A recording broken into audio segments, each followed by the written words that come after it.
Front isometric neck hold, neck flexion.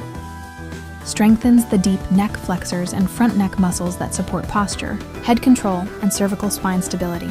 Step-by-step, beginner version, chin tuck hold. In position. Sit or stand tall. Spine neutral, shoulders relaxed. Eyes looking straight ahead. 2.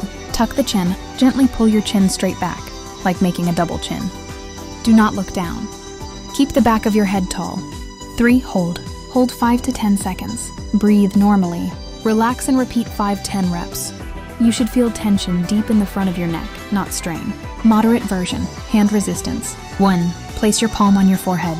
2. Try to nod your head forward. 3. Use your hand to resist so your head doesn't move. 4. Hold 5-10 seconds. 5. Repeat 3-5 sets. This creates isometric contraction, muscles working without movement. Muscles working. Longus colli, longus capitis, sternocleidomastoid, SCM. Anterior scalene. These muscles stabilize your cervical spine and improve posture. Common mistakes. Looking down instead of tucking straight back. Pushing too hard with your hand.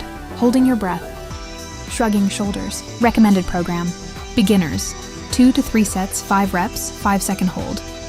Advanced 3 to 4 sets, 10-second hold. Frequency 3-4 times per week. Benefits. Improves forward head posture. Reduces neck pain from phone computer use. Strengthens deep cervical stabilizers. Helps prevent neck injuries. Thanks for watching. Please like, share, comment, and subscribe.